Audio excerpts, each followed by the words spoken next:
Великобританија.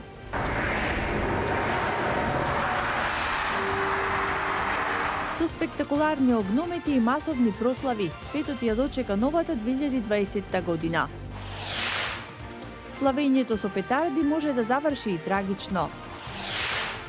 Кои настани одбележа американската политика во 2019 година? Останете со нас.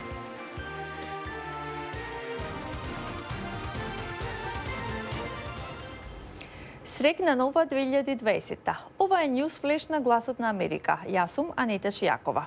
Светот влезе во новата деценија. Со огномети, музика и целовечерни забави се славеше од Таймс Сквер во Њујорк до Копакабана во Бразил.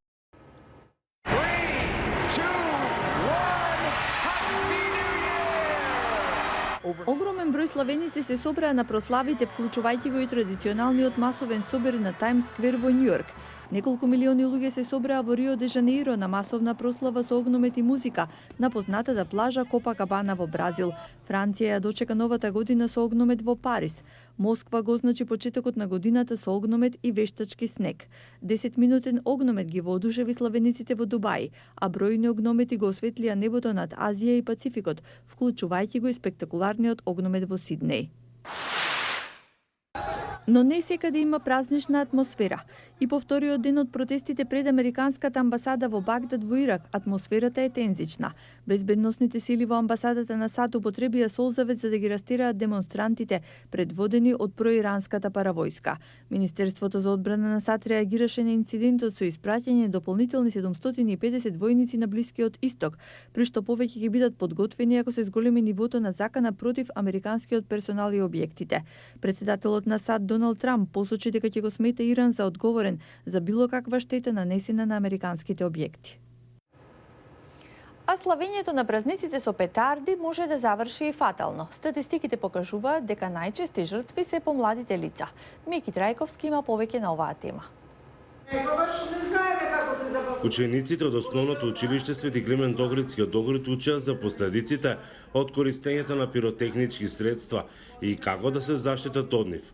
Во ова и во останатите училишта во градот се одржуваат едукативни часови со цел зголемување на свеста кај невладата популација.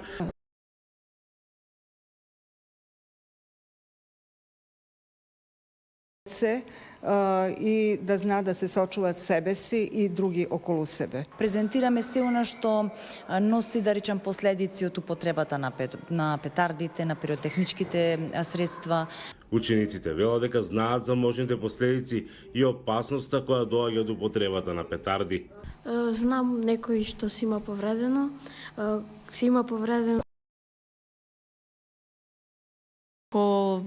петардата или нешто не е исправно, ако ја држиме во рака, може да ни пукне, можеме да ги изгубиме прстите, да се изгориме. А секоја година во светот повеќе од 150.000 луѓе остануваат инвалиди поради користење на овие средства, од кои 80% се деца.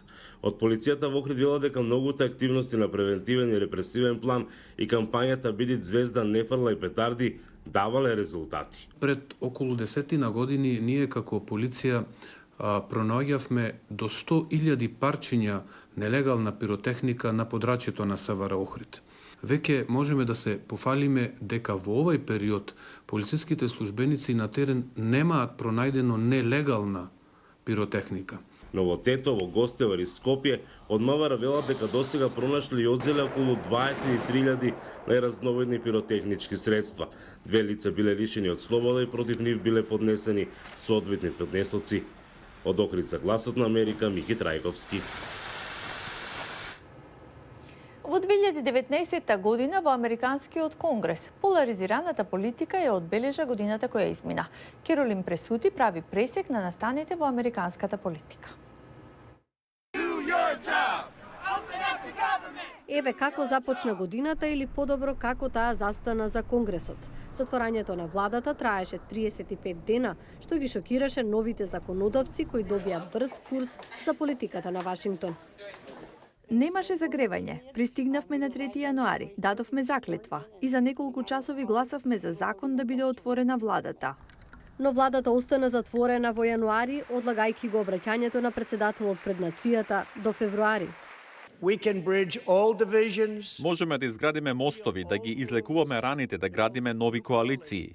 Тоа остана само желба, како и секогаш кога една партија го држи представничкиот дом, а друга сенатот. До средината на декември Конгресот усвои 90 закони кои влегоа во сила, што годината ја направи една од најнепродуктивните во неговата модерна историја. Некои од усвоените закони беа беззначајни, како преминувањето на поштенските канцеларии. As the Lucas Low Memorial Post Office.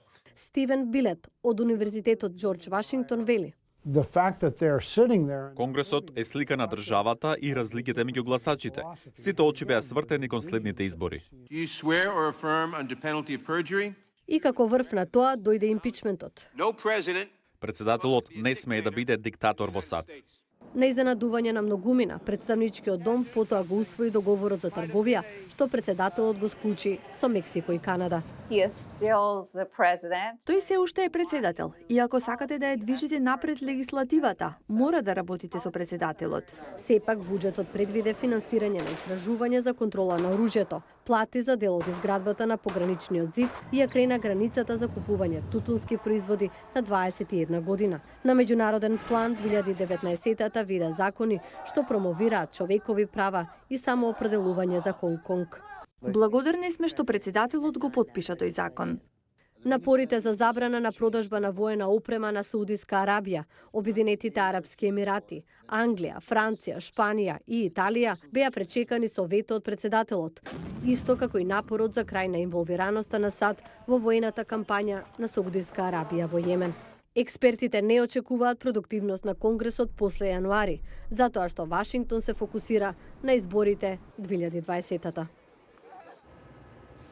Раната диагноза за многу болести може да значи спасување на живот. Истражувачите постигнаа напредок во диагнозата на ракот на панкреас. Керол Пирсон ги има деталите. Судиката на Врховниот суд на САД, Рут Бадер Гинзберг, е најверојатно најпознатата личност која преживеала рак на панкреас. Незиниот рак бил откриен рано, што е ретко.